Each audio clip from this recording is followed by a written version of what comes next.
is Maya, and welcome to my channel, Cranley Place, where I'm posting content on scarf style, knot tutorials, and more.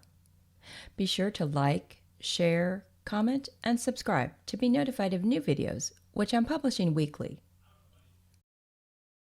Lately, I've been thinking about the Hermès wash scarves. So in this video, I'll talk about this silk twill option, which is available in the 90 centimeter size and the 140 centimeter size. I'll take a closer look at what they have available this season, talk about the scarf design backgrounds, and share my thoughts on this format.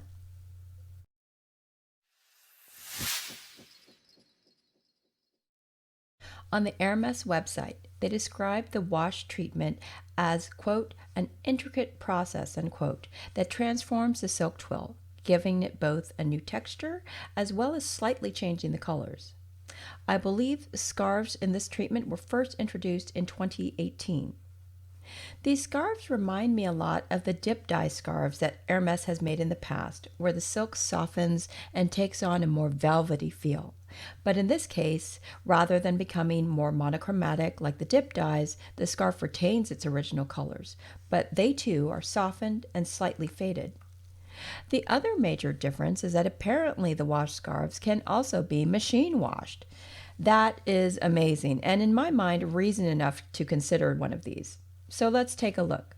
Here are a few of my favorite options.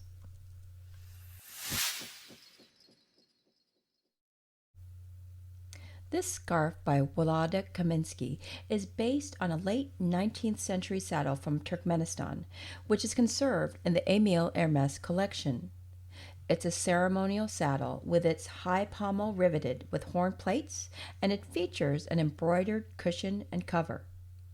The saddlecloth, meant to cover the horse's lower back, features a two-headed eagle, which is emblematic of the Russian Empire, amongst a variety of floral motifs and animals. The two crowned heads represent Europe and Asia, the two continents across which their territory spanned at the time. I find this scarf compelling for the intricacy of its designs, its decorative border, and its asymmetry. Even just looking at it, you can see how it would yield a variety of looks just based on how you fold it. And, especially given Hermès' recent price increase, being able to style in multiple looks seems even more attractive.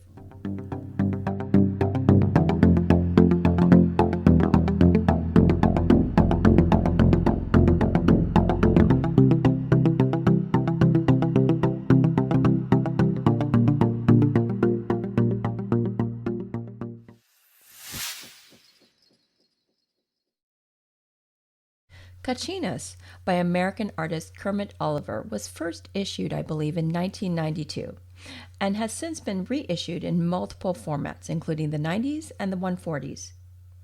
Kachinas are a ceremonial wooden doll given to Hopi children to familiarize them with their ancestral beliefs and rituals. The Hopi are a Pueblo Indian tribe who live in the southwestern part of the United States, and their name means the peaceful people. The dolls represent spiritual beings, ancestors, clouds, gods of rain or fire, benevolent or mischievous spirits, which play a role in religious ceremonies for boys from the age of 6 during their initiation.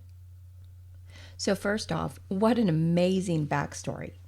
And even though the design at first glance seems symmetrical, if you take a closer look, you'll appreciate this elaborate design, which again has so many potential looks just based on the way you fold it.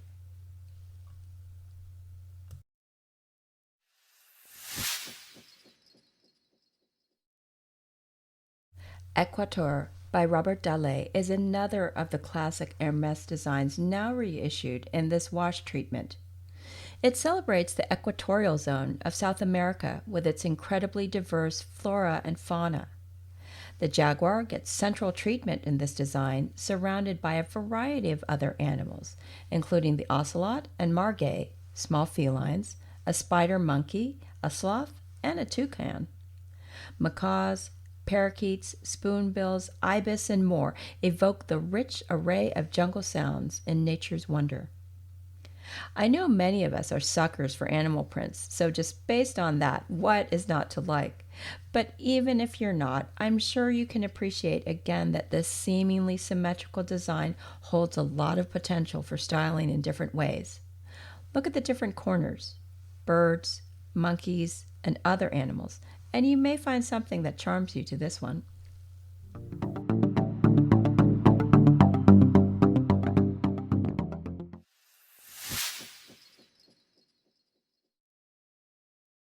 Bride de Gala, originally by Hugo Grygar. There was no way that I could not include this one. Such a classic Hermès design, and reinvented here by Dutch artist Rop Van Mierlo. The bridles in the original scarf design are based on models from the Émile Hermès collection, and in this iteration are given more of a monochromatic halo treatment, where those crisp edges look more like a Rorschach test, and the scarf itself takes on a more tie-dye look. This particular one is truly more reminiscent of the Hermès dip dyes, but with that negative space and contrast. In some views, this reminds me again of an animal print, but I get it, that may not be for everyone. Personally, I think these are great for when you're looking for a more monochromatic match for your outfit. But again, that's a personal preference, so you'll know what's right for you.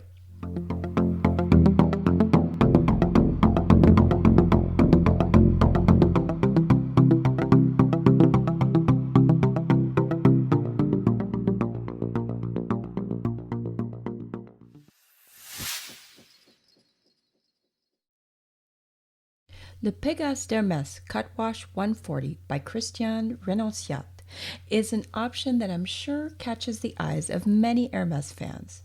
It's an amazing mechanical construction and tribute to Leonardo da Vinci. The winged horse is framed by a long inscription which reads, "Like the waters of the torrent that leap, like the fertile imagination that overflows, one cannot stop its fiery race." You can see the Da Vinci style version on the left with the full colored one on the right. This is a superb example of multiple looks in one scarf. Folded diagonally on the bias or on the square. Wow, I love the mix of monochrome and color here. Plus, if you're a fan of Leonardo da Vinci, you'll certainly appreciate the style in which this is drawn.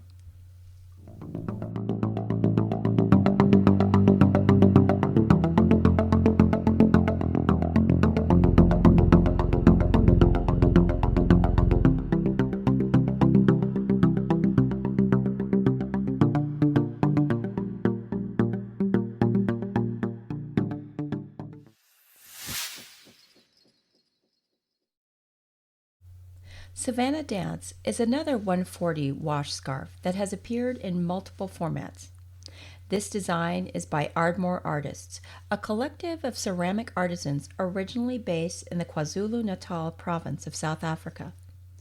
In this design, the green monkey, known as the vervet, is chased by a leopard.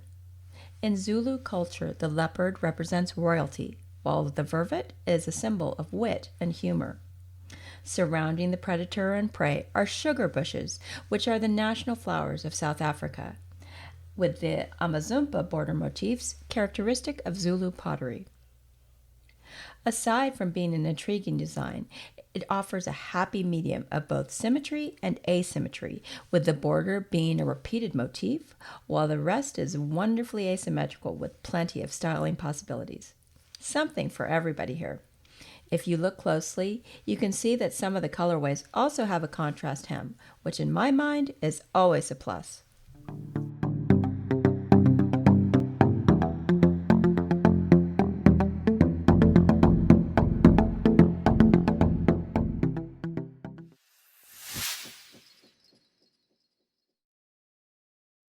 So which ones would I choose? Certainly, I wouldn't refuse any of these, and there are even a few more that I didn't cover in this review just in the interest of time.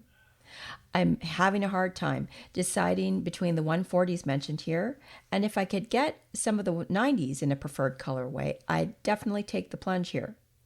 Unfortunately, the US website is again pretty sparse, so I suppose I'll have to trek into one of their stores in person to see what's available there. We'll see how it goes.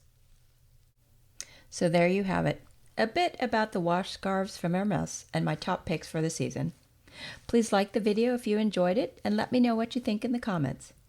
In future episodes, I'll share other scarf reviews, knot tutorials, and more, so be sure to hit that subscribe button to be notified of new videos. Thanks again for joining me today. Until next time.